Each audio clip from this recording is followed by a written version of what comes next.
तो last episode के and पे हमने देखा था कि हमारा हालिन और सियर दोनों वहां पर मीजोंग के रूम में पहुंच जाते हैं, जहां पर पहुंचने के बाद सियर कहता है कि हमारे पास जहां पर ज्यादा वक्त नहीं है, जल्दी से जल्दी करना होगा। और इसी के साथ सियर जो होता है अपने पास एक नाइफ निकालता है, अपने हाथ के ऊपर कट लगाता है और कहता है अब जल्दी से यहाँ पर क्रॉस लाइन करके बैठ जाओ, तुम्हें इस लड़की के पास उस सर्कल के अंदर जाकर बैठना होगा, कुछ भी हो जाए सर्कल के अंदर से हिला मत, मैं तुम्हारे पर ब्लड डालूंगा और इसी के साथ हम इस रिचुअल को एक्टिवेट करेंगे। हमें बस यहाँ पर तुम्हारी बॉडी के अंदर तुम्हारी जो सोल है उसे यहाँ पर उसकी बॉडी के अंदर भेजना होगा, तुम्हें मीजोंग के माइंड के अंदर जाना होगा, उसकी कॉन्शियसनेस के अंदर जाकर उसके डुअल पर्सनालिटी जो कि बुरी होगी उसको डिस्ट्रॉय करना होगा। उसकी बॉडी के दो हिस्से हो चुके हैं, उसकी सोल के दो टुकड़े हैं, एक अच्छा और एक बुरा। बुरे पार्ट को वहां पर डिलीट कर देना यानी उसे खत्म कर देना और अच्छे पार्ट को रहने देना। तो अगर तुम यहाँ पर फोकस करोगे तो यहाँ पर ये रिचुअल बिना किसी प्रॉब्लम के हो जाएगा, तुम्हें बिल्कुल परेशान होने की जरूरत नहीं। अगर कुछ उल्टा सीधा होता भी है तभी मैं यहाँ पर मौजूद हूँ, इसी वजह से वो उसे कहता है। लेकिन फिर भी यहाँ पर टेस्ट होने वाला है तुम्हारी समझदारी का और तुम किस तरह से यहाँ पर उसे मनाने की कोशिश करते हो और उसके हिस्से को डिस्ट्रॉय करते हो, ये तुम्हारे ऊपर डिपेंड करता है। और साथ ही वो उसके सर के ऊपर अपना हाथ रख के ब्लड डालता है और उसे कहता है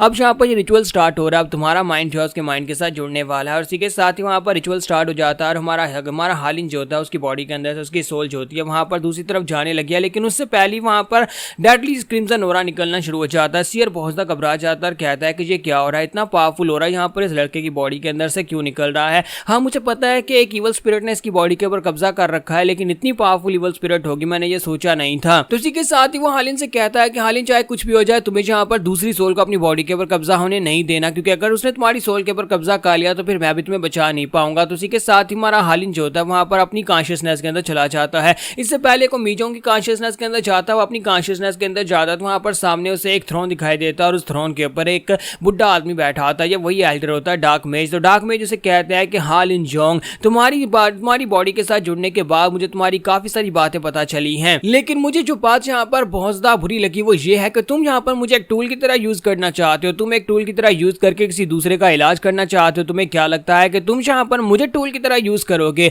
डार्क सेज को तुम यहाँ पर टूल की तरह यूज करोगे। तुम्हारा हालिन कहता है कि चलो कम से कम मुझे इसका नाम तो पता चला, इसका नाम डार्क सेज है और यही वो चीज है जो मेरी बॉडी के अंदर है, जो मेरी बॉडी पर कब्जा करना चाहती है। तो हालिन कहता है कि मरने से पहले यही वो एल्डर था जिसने मेरी बॉडी को सुन कर दिया था और उसके बाद इसने किसी रिचुअल को परफॉर्म किया था। तो उसी के साथ ही मास्टर डार्क सेज जो होते हैं उसके ऊपर प्रेशर डालते हैं और हालिन जो होता है वहीं पर घुटने टेक देता है, उसके ऊपर बहुत ज्यादा प्रेशर पड़ रहा होता है और वो कहता है कि मैं अपनी बॉडी को मूव नहीं कर पा रहा, मेरे मरने से पहले मेरे फ्यूचर लाइफ में इसी तरह हुआ था, इसने मेरे पर प्रेशर डाला था, मेरे प्रेशर पॉइंट्स को सील कर दिया था। तो जैसे जैसे एल्डर आगे बढ़ते जाते हैं वैसे वैसे हमारे हालिन के ऊपर प्रेशर पड़ रहा होता है और इसी के साथ ही वो उसे कहते हैं। तो डार्क सेज उसे कहता है कि मुझे वो दिन आज भी अच्छी तरह से याद है, मनहूस दिन जिस दिन तुम मेरे साथ टकराए थे, तुम उस वक्त रोते हुए मेरी तरफ भागते हुए आए थे। शायद वहां पर कोई एक लड़की थी, दुबली पतली बुढ़ी लड़की, वो मर गई थी, वैसे भी वो मरने वाली थी लेकिन वो लड़की मेरी वजह से मर गई थी और तुम मेरे पास भागते हुए आए और तुमने कहा कि तुम्हारी फैमिली को मैंने हर्ट किया, तुम्हारी फैमिली को मैंने मार दिया और तुम यहाँ पर मुझसे जवाब मांग रहे थे। और उस वक्त मुझे यहाँ पर कोई भी और दिखाई नहीं दिया और मुझे अपनी स्पेशल टेक्निक के साथ अपनी फोल को तुम्हारी बॉडी के अंदर डालना पड़ा। यानी वहां पर जब वो जोनवा का नाम ले रहा था तुम्हारा हालिन उस बात से काफी ज्यादा गुस्सा आ रहा था। तो एल्डर डार्क सेज उसे कहते हैं कि क्या हो गया, लगता है कि वो लड़की तुम्हारे कुछ ज्यादा ही करीब थी, उस बुढ़ी लड़की यानी उस नौकरानी जोनवा की वजह से तुम इतना ज्यादा गुस्सा हो रहे हो। तो हालिन उनका खड़ा हो जाता है और उसे कहता है कि अपनी बकवास बंद करो, जबकि डार्क सेज होता है उसे गले से पकड़ लेते हैं और उसे कहता है तुम्हारी हिम्मत कैसे भी यहाँ पर मुझसे इस टोन में बात करने की, मैं द डार्क सेज हूँ और मैं जहाँ पर तुम्हारे साथ जो चाहूँ वो कर सकता हूँ। जबकि हालिन उसे कहता है कि नहीं तुम यहाँ पर मेरा कुछ भी नहीं बिगाड़ सकते और साथ ही हमारा हालिन उसका हाथ पकड़ लेता है। यानी हालिन की सोल अभी भी यहाँ पर डार्क सेज की सोल पावर से ज्यादा होती है, इसी वजह से वो यहाँ पर उसको अपनी बॉडी के ऊपर हावी नहीं होने दे रहा होता। तो एल्डर वहाँ पर जोर जोर से हंसना शुरू कर देता है, फिर साथ उसे कहता है कि फिलहाल के लिए मैं यहाँ पर तुम्हें छोड़ देता हूँ, लेकिन मैं उस दिन का वेट करूंगा जिस दिन मैं तुम्हारी बॉडी के ऊपर कब्जा कर लूंगा और उस वक्त तब तुम यहाँ पर काफी ज्यादा स्ट्रॉन्गर हो चुके हो, तुम्हारी पावर भी मेरी हो जाएंगी। फिलहाल के लिए तुम्हारा वक्त नहीं आया। और साथ ही वहां पर एल्डर जो होते हैं उसकी सोल के अंदर से बाहर निकल जाते हैं, यानी कि हमारे हालिन को वहां पर से बाहर भेज देते हैं और उसे कहते हैं कि मैं तुम्हारे हर एक मूव को देख रहा हूं, मैं देख रहा हूं तुम क्या कर रहे हो, मुझे लगता है कि तुम यहाँ पर किसी मकसद के साथ आगे बढ़ रहे हो और तुम स्ट्रॉन्ग बनते जा रहे हो और मेरे लिए इतना ही काफी है कि एक दिन मैं जब यहाँ पर तुम्हारी बॉडी पर कब्जा करूँ ये बॉडी स्ट्रॉन्गर हो। तुम्हारा हालिन जो होता है वहां पर उसके अंदर से बाहर निकल आता है, जब वो बाहर निकलता है तो उसका जो सर्कल होता है उसका कलर भी चेंज हो चुका होता है। तो इसी के साथ सियर जो होते हैं उसके मुंह से ब्लीडिंग हो रही होती है, यानी उसके ऊपर बहुत ज्यादा प्रेशर पड़ता है। तो वो हालिन से कहता है हालिन तुम्हारी बॉडी के अंदर जो स्पिरिट है वो बहुत ज्यादा पावरफुल है, शुक्र है कि उसने तुम्हारी बॉडी के ऊपर कब्जा नहीं कर लिया। हालिन भागता हुआ उसकी तरफ आगे बढ़ने लगता है तो मास्टर से कहते हैं नहीं वहीं पर सर्कल के अंदर बैठे रहो, अभी यहाँ पर हमारा काम पूरा नहीं हुआ। ये तो बीच में एक अर्चन आ गई थी लेकिन अभी यहाँ पर काम बाकी है, तुम्हें यहाँ पर मीजू उनकी बॉडी के अंदर जाना ही होगा, तुम्हें हर हाल में उसकी कॉन्शियसनेस के अंदर जाना होगा। तो हालिन उसे कहता है लेकिन तुम्हारी कंडीशन ठीक नहीं है। तो ओवरसीयर उसे कहता है कि मेरी कंडीशन ठीक नहीं है, इस बात से फर्क नहीं पड़ता, क्योंकि अगर यहाँ पर हम मीजुन को ठीक नहीं कर पाए तो हम सभी लोग मरने वाले हैं। तुम भी मरोगे और मैं भी मरूंगा और मीजुन भी मर जाएगी। हम तीनों की लाइफ जो है इसके ऊपर डिपेंड करती है कि तुम जहाँ पर उसकी बॉडी के अंदर जाकर के उसको ठीक कर सकते हो या नहीं।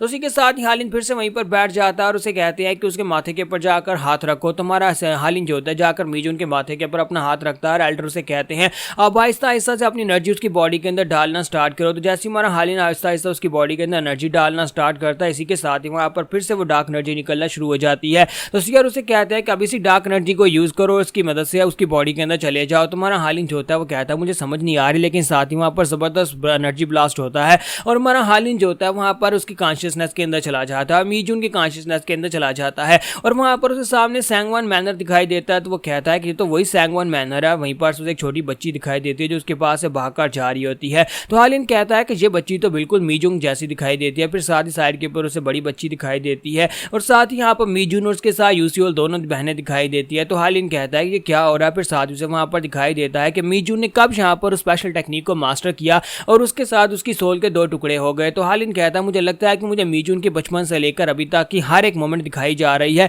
ताकि मैं समझ सकूं कि आखिर उसने ऐसा क्यों किया, आखिर उसने यहाँ पर इस टेक्निक को मास्टर क्यों किया जिससे वो अपनी सोल के 2 हिस्से कर सके। तो इसी के साथ ही हमारे हालिन को साइड के ऊपर से आवाज आती है। तो मीजुन कहते हैं देखो तो जरा यहाँ पर एक बहुत ही खास गेस्ट आया, जबकि दूसरा उसे कहता है मुझे तो ये कोई इंट्रूडर लगता है जो कि यहाँ पर हमारी कॉन्शियसनेस के अंदर बिना इजाजत के घुस आया है। तो वहां पर 2 मीजोंग होती है, दोनों यहाँ पर अलग अलग रेड की होती है, एक अच्छी और एक बुरी है। तो दोनों वहां पर उसके सामने सेम खड़ी होती है, दोनों का जो हुलिया होता है बिल्कुल सेम होता है। तुम्हारा हालिन जो होता है वो कहता है ये दोनों तो बिल्कुल एक जैसी दिखाई देती हैं। जैसा म्योंगबैक ने मुझे कहा था मुझे इन दोनों में से एक को डिस्ट्रॉय करना है ताकि एक जो अच्छे वाला है वो यहाँ पर रह जाए, लेकिन अब मैं यहाँ पर डिसाइड कैसे करूंगा। तो इसी के साथ दोनों मीजंगों से कहते हैं कि तुम यहाँ पर हमें क्यों घूर कर देख रहे हो, हम दोनों ही मीजंग हैं, क्या तुम यहाँ पर हमारी खूबसूरती को देखकर स्टन हो रहे हो क्योंकि हम लोग हैं ही बहुत ज्यादा खूबसूरत। फिर साथ ही उनसे कहते हैं कहीं ऐसा तो नहीं है कि तुम यहाँ पर ये जानने की कोशिश कर रहे हो कि हम दोनों में से असली कौन है, लेकिन हम दोनों ही असली हैं। तुम्हारा हालिन आगे से बिल्कुल खामोश हो जाता है। तो वो दोनों से कहते हैं कि हाँ हम दोनों ही असली हैं, क्या तुम्हें दिखाई नहीं दे रहा, हम दोनों ही असली हैं। लेकिन फिर भी अगर तुम चाहो तो हम में से डिफरेंशिएट कर सकते हो, लेकिन तुम कैसे कर पाओगे, तुम ये नहीं कर पाओगे। हम दोनों बिल्कुल एक जैसी दिखाई देती हैं और हम दोनों में से एक दूसरे को अलग कर पाना बिल्कुल ही पॉसिबल नहीं है। तुम्हारा हालिन जो है वहां पर सोच रहा होता है कि अब मैं यहाँ पर इन दोनों में से कैसे देखूंगा कि असली कौन है नकली कौन है। तो हालिन कहता है कि दोनों के फेस बिल्कुल सेम है और दोनों बिल्कुल एक जैसी दिखाई देती हैं, लेकिन मुझे लगता है कि अगर यहाँ पर इनमें से अच्छे और बुरे का फैसला करना है कि अच्छा कौन है बुरा कौन है, तो फिर ये इनके टेम्परामेंट से पता चलेगा, यानी कि इनमें से एक एक कैरेक्टरिस्टिक्स अलग होंगे, यानी कि कुछ और सोचती होगी और दूसरी कुछ और सोचती होगी। और उसके लिए मुझे यहाँ पर इनके साथ बात करनी होगी और उनकी सोच जाननी होगी क्या ये दोनों क्या क्या सोचती हैं। इनकी बातों से मुझे पता चल पाएगा कि आज यहाँ पर इन दोनों के में से असली कौन है और नकली कौन है। तो यहाँ पर हमारी एपिसोड 34 का एंड करेंगे और नेक्स्ट एपिसोड में देखेंगे क्या हमारा हालिन अपने इस मिशन में सक्सेसफुल हो पाएगा या नहीं।